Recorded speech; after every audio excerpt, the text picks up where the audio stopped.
आंध्र प्रदेश में आपका स्वागत है। एक ऐसी जगह जहां श्रद्धा और इतिहास का खूबसूरत मेल है।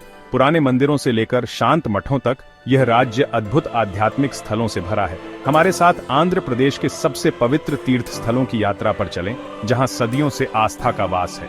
हमारी यात्रा हमें ऊंचे और रंगीन मंदिरों तक ले जाएगी, जो बारीक नक्काशी से सजाए गए हैं। हर एक मंदिर भक्ति की एक कहानी कहता है, जो कई सालों से चली आ रही है। हम देखेंगे कि लोग प्रार्थना कर रहे हैं, उनका विश्वास दृढ़ और स्पष्ट है, क्योंकि वे इन पवित्र स्थानों में आशीर्वाद और शांति चाहते हैं। आंध्र प्रदेश के नजारों, आवाजों और आध्यात्मिक भावना से मंत्रमुग्ध होने के लिए तैयार हो जाइए। एक ऐसी धरती जहां पुरानी परंपराएं आधुनिक जीवन के साथ चलती हैं। हमारी यात्रा तिरुमाला की पहाड़ियों में ऊंची जगह से शुरू होती है। पवित्र तिरुमाला वेंकटेश्वर मंदिर पर लाखों लोगों के लिए आस्था का एक चमकता हुआ प्रकाश। विष्णु के रूप भगवान वेंकटेश्वर को समर्पित यह अद्भुत मंदिर सदियों की भक्ति को दर्शाता है।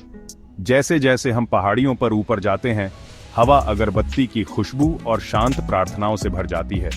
मंदिर की सुनहरी छत धूप में चमकती है, जो कई भक्तों के लिए आशा का प्रतीक है। अंदर पुजारी प्राचीन अनुष्ठान करते हैं, उनके मंत्र हॉल में गूंजते हैं, जबकि लोग भगवान से प्रार्थना करते हैं और उन्हें प्रसाद चढ़ाते हैं। मंदिर के केंद्र में सबसे पवित्र कमरा है, जहां भगवान वेंकटेश्वर रत्नों और रेशम से सजे हुए भव्य रूप से विराजमान हैं। मंदिर से निकलते हुए हम तिरुमाला की पवित्र ऊर्जा से स्पर्श करके शांत और तरोताजा महसूस करते हैं। अब हम कृष्णा नदी के किनारे यात्रा करते हैं, जीवंत शहर विजयवाड़ा तक, जो कनक दुर्गा मंदिर का घर है। इंद्रकीलाद्रि पहाड़ी पर स्थित देवी दुर्गा को समर्पित यह प्राचीन मंदिर दिव्य स्त्री शक्ति की ताकत और कृपा को दर्शाता है। जैसे जैसे हम सीढ़ियां चढ़ते हैं, हमें ढोल की थाप और भजनों का जाप सुनाई देता है। अंदर लोग देवी दुर्गा के दर्शन के लिए आंतरिक गर्भगृह में भीड़ लगाते हैं, जो अपनी लाल पोशाक और आभूषणों में चमक रही हैं। कनक दुर्गा मंदिर अपने भव्य दशहरा उत्सव के लिए प्रसिद्ध है, जो बुराई पर अच्छाई की जीत का जश्न मनाने वाला 10 दिन का त्योहार है। लोगों की दृढ़ भक्ति और भव्य मंदिर अनुष्ठानों को देखकर हमें आस्था की शक्ति की याद आती है। आंध्र प्रदेश में और अंदर जाते हुए हम लेपाक्षी गांव पहुंचते हैं, जो एक ऐसे मंदिर का घर है जो प्राचीन काल के कलात्मक कौशल को दिखाता है।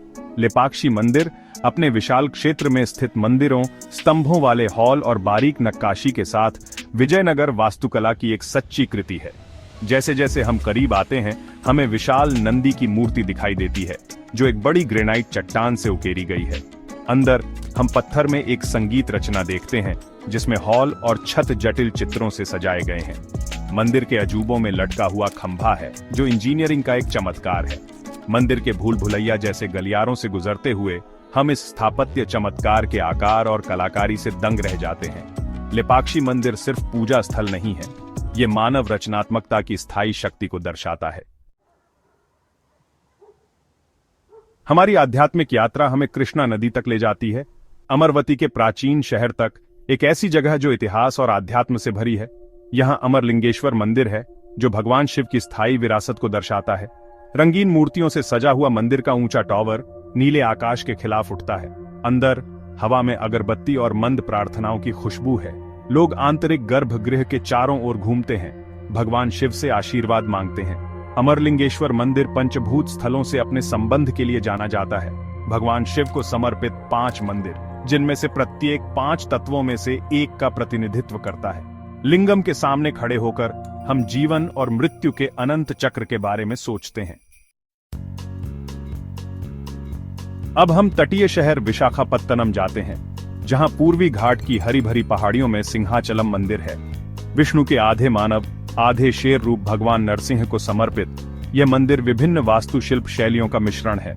पहाड़ी पर चढ़ते हुए हम प्रकृति की आवाजें सुनते हैं, जिससे एक शांत भावना पैदा होती है। मंदिर का मुख्य प्रवेश द्वार अपनी बारीक नक्काशी के साथ प्राचीन कलाकारों के कौशल को दर्शाता है। अंदर हवा अगरबत्ती और प्रार्थनाओं से भरी है। मुख्य पवित्र कमरे में भगवान नरसिंह हैं, जो पूरे साल चंदन के लेप से ढके रहते हैं और चंदन यात्रा उत्सव के दौरान साल में केवल एक बार दर्शन दिए जाते हैं। यह मंदिर अपनी अनूठी शैली और आध्यात्मिक महत्व के साथ आंध्र प्रदेश की समृद्ध संस्कृति को दर्शाता है। आंध्र प्रदेश के आध्यात्मिक स्थलों की खोज हमें समय में वापस ले जाती है, उस समय तक जब बुद्ध की शिक्षाएं पूरे देश में फैलीं। हम अमरावती और नागार्जुनकोंडा जाते हैं, जो कभी बौद्ध शिक्षा के केंद्र थे। कृष्णा नदी के किनारे अमरावती में कभी एक शानदार स्तूप था, जो भारत के सबसे बड़े बौद्ध स्मारकों में से एक था। हालांकि अब खंडहर में है, यह जगह अभी भी विस्मयकारी और शांत महसूस होती है। फिर हम नागार्जुनकोंडा जाते हैं, कृष्णा नदी में एक द्वीप जो एक प्रमुख बौद्ध केंद्र था। यहाँ हरियाली के बीच हमें मठों और स्तूपों के खंडहर दिखाई देते हैं। उनके पुराने पत्थर अतीत की कहानियां फुसफुसाते हैं। इन प्राचीन मैदानों में शांति हमें बुद्ध की शिक्षाओं की शक्ति की याद दिलाती है। हमारी तीर्थ यात्रा श्रीकालहस्ती मंदिर पर समाप्त होती है, जो प्रकृति और दिव्य के बीच गहरे संबंध को दर्शाता है। तिरुपति के पास स्थित भगवान शिव को समर्पित यह प्राचीन मंदिर पंचभूत स्थलों में से एक है, जो 5 तत्वों का प्रतिनिधित्व करता है। श्रीकालहस्ती मंदिर खास है क्योंकि यह भगवान शिव को वायु तत्व के रूप में दर्शाता है। अंदर वातावरण भक्ति से भरा है। लोग आंतरिक गर्भगृह में भीड़ लगाते हैं, प्रार्थना करते हैं और भगवान शिव से आशीर्वाद मांगते हैं। हवा आध्यात्मिक ऊर्जा से जीवंत महसूस होती है। श्रीकालहस्ती मंदिर अपनी पुरानी कहानियों और प्रबल आध्यात्मिक ऊर्जा के साथ हम पर एक अमिट छाप छोड़ता है।